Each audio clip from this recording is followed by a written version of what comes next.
Hello, नमस्ते, सुप्रभात, very good morning to all of you.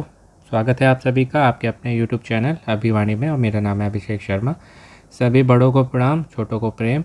और फाइनली जो है हमारी यूट्यूब फैमिली, हमारा यूट्यूब परिवार आप सबके आशीर्वाद से, सपोर्ट से, सहयोग से, प्रेम से 1000 का हो गया है। तो आप सबको मैं अपना ही मानता हूँ, आप सब मेरा परिवार ही हैं। तो आज जो है हम 1000 हो गए हैं। 1 साल से अधिक हो गया, 1 वर्ष से अधिक हमको इतना होने में। तो ये क्विज़ है, जो पहले से खेल रहे हैं उनको जानकारी है और जो नए आए उनको मैं बता देता हूँ कि दैनिक भास्कर वालों का भास्कर फैमिली क्विज़ नाम से क्विज़ होता है एवरी संडे, प्रत्येक रविवार को। उसमें क्या है, 5 प्रश्नों के आपको उत्तर देने होते हैं, 4 ऑप्शन होते हैं, केबीसी फॉर्मेट में होता है और 10 लकी विजेता चुने जाते हैं जिनको 2121 रुपये का अमेज़ॉन का गिफ्ट वाउचर मिलता है। वीडियो आपको जब भी मिले 7 से 12 के बीच में खेलना है, उससे पहले उसके बाद आप एलिजिबल नहीं माने जाएंगे। तो इस बीच में आपको खेलना है और इस क्विज़ का लिंक आपको इस वीडियो के कमेंट बॉक्स में मिल जाएगा। यदि नहीं मिलता है तो इसी क्विज़ का पिछले सप्ताह का आप वीडियो देख लीजिएगा, लास्ट वीक का, तो उसमें आपको कमेंट बॉक्स में मिल जाएगा। मैं डाल के जो है पिन कर देता हूँ उसको। तो उस पर आप क्लिक करेंगे, लिंक सेम ही रहता है, उस पर रीडायरेक्ट होके आप इस होम पेज पर आ जाएंगे। उसके बाद आपको स्लाइड करके नीचे जाना है। आपको सबसे पहले अपना मोबाइल नंबर, फिर आपका नाम, जेंडर में पुरुष महिला, मेल फीमेल, और एज में आपकी उम्र में जितनी आपके जो है आधार कार्ड पे हो तो उतनी आपको डालनी है, अपनी आयु, और राज्य में जिस भी आप राज्य में रहते हैं, और वो जब आप चुनेंगे तो जो सा शहर है उसमें सब लिस्ट आ जाएगी, तो उसके अनुसार आपको चुनना है।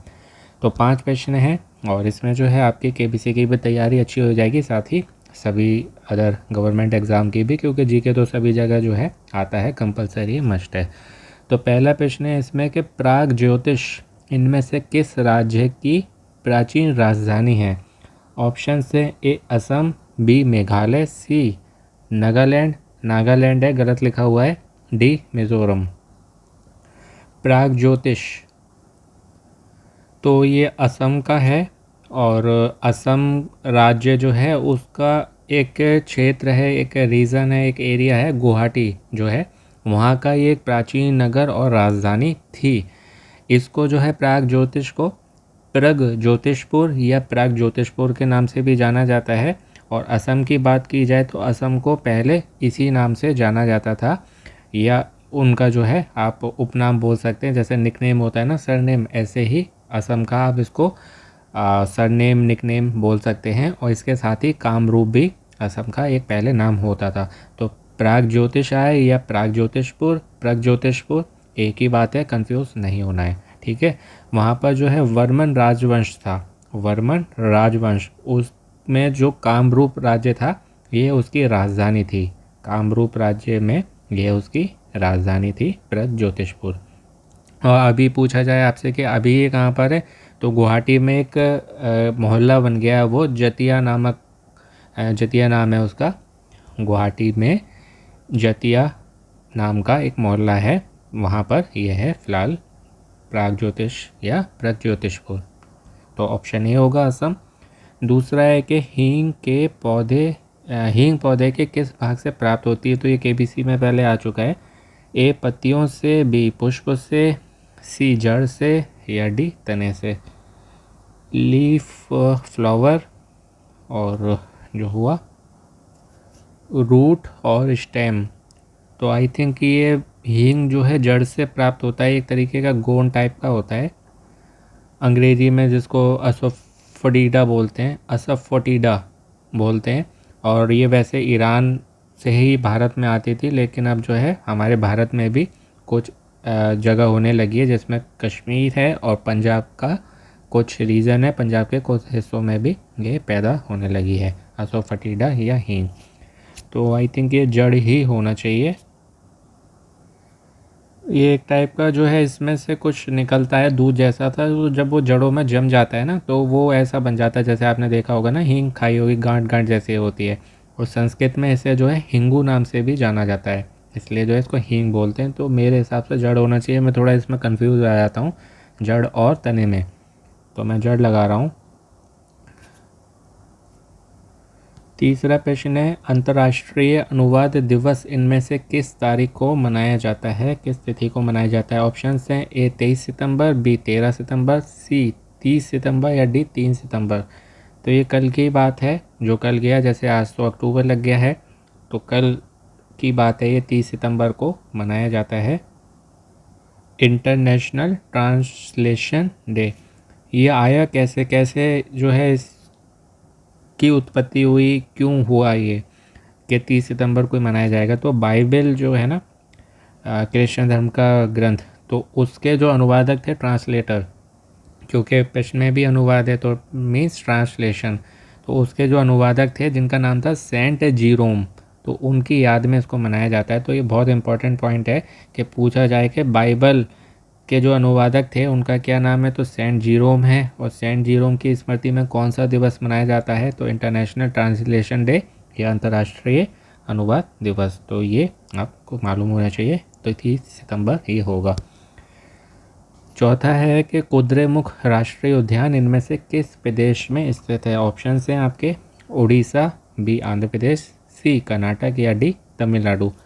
तो ये कर्नाटक के चिकमंगलूर, नाम सुना होगा जो, चिकमंगलूर उस ज़िले में है, तो ये कर्नाटक होगा, ऑप्शन सी। पांचवा अंतिम प्रश्न है कि भारत की रीना शाह इनमें से किस खेल की वजह से प्रसिद्ध हैं। ऑप्शन हैं आपके A badminton, B table tennis, C golf या डी पोलो। रीना शाह जी, तो इसका करेक्ट आंसर ऑप्शन डी होगा, पोलो खिलाड़ी। इनके बारे में बता देता हूँ, बहुत इंपॉर्टेंट पॉइंट है, इसको भी अच्छे से याद कर लीजिएगा। ये भारत की पहली पेशेवर पोलो खिलाड़ी हैं, मीन्स फर्स्ट इंडियन प्रोफेशनल पोलो प्लेयर।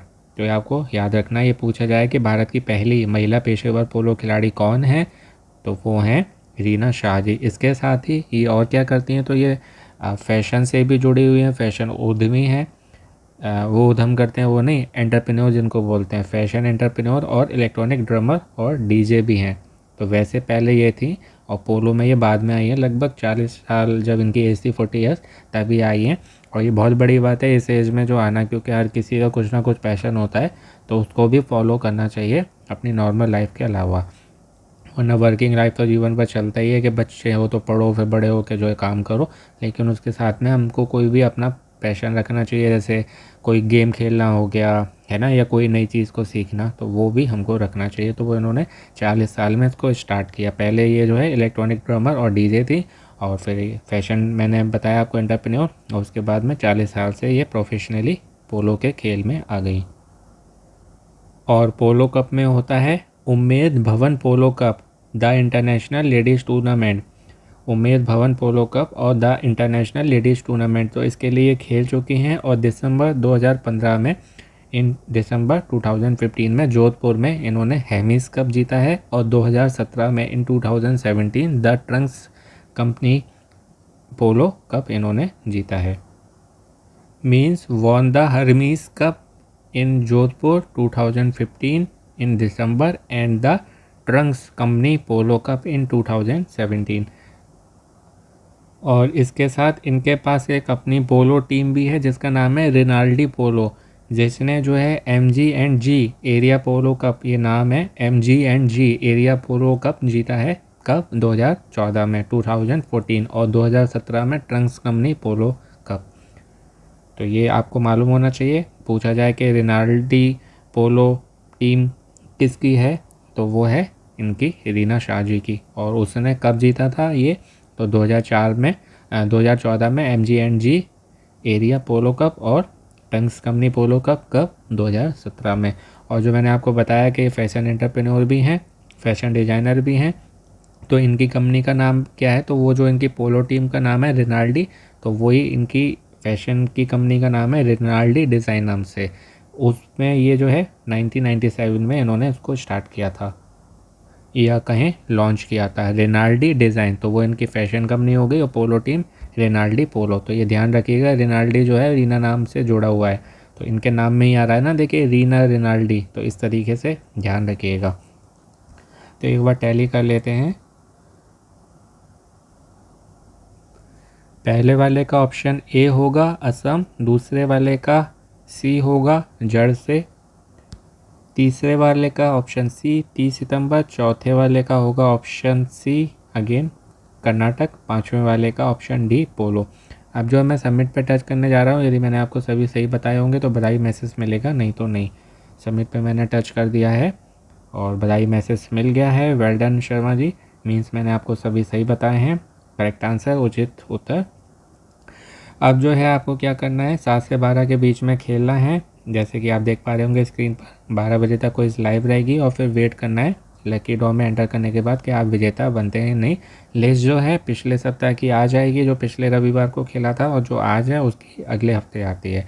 इसके साथ ही बताना चाहूँगा जो नए हैं, टाइम्स ऑफ इंडिया न्यूज़पेपर में टाइम्स ऑफ इंडिया का क्रॉसवर्ड क्विज पजल आता है, जिसको खेल के आप अपनी जीके भी अच्छी कर सकते हैं और साथ ही उसकी आप इमेज खींच के ऑनलाइन आपको सबमिट करना है। सब डिटेल्स आपको न्यूज़पेपर में मिल जाएगी टाइम्स ऑफ इंडिया में। उसमें 15 विजेता चुने जाते हैं, 15 विनर, जिनको 5-5 हज़ार का वाउचर मिलता है। तो आप खेलना चाहें खेल सकते हैं। सॉल्व करने में 4 से 5 घंटे लगते हैं। और एक और टाइम्स ऑफ इंडिया का क्विज़ होता है जो कि आप ऑनलाइन खेल के ऑनलाइन सबमिट कर सकते हैं, जिसका नाम है इनक्विजिटिव क्विज़। उसका वीडियो आपको दिन में कभी भी चैनल पर मिल जाएगा, तो आप खेल लीजिएगा। उससे भी आपकी जीके अच्छी होगी। उसमें 3-20 से ऊपर का जो पड़ाव होता है ना, उसके लेवल के प्रश्न आते हैं, केवल 3 आते हैं उसमें, तो वो तैयारी के लिए आपकी अच्छी हो जाएगी। बाकी दोनों वीडियो के आपके शॉर्ट शॉर्ट वीडियो जो है चैनल पर मिल जाएंगे। मज़े से गाने सुनिए, आंसर दीजिए। ये मैं तैयारी के लिए बनाता हूँ, जिनको केबीसी में जाना है या किसी भी एग्ज़ाम की तैयारी कर रहे हैं तो डिटेल में पढ़ते हैं, तो ये डिटेल इन्फॉर्मेशन के साथ में जो वीडियो रहते हैं वो लॉन्ग रहते हैं आपकी अच्छी तैयारी के लिए। तो अच्छे से अपनी तैयारी करते रहिए, जहाँ से कर रहे हैं वहाँ से भी करिए। अपनों का ध्यान रखिए, स्वस्थ रहिए, मस्त रहिए, प्रसन्न रहिए और मोटिवेट रहिए, पॉजिटिव रहिए। शीघ्र मिलते हैं एक नए वीडियो में। आपका दिन और जीवन शुभ हो। All the very best and best of luck friends and children's.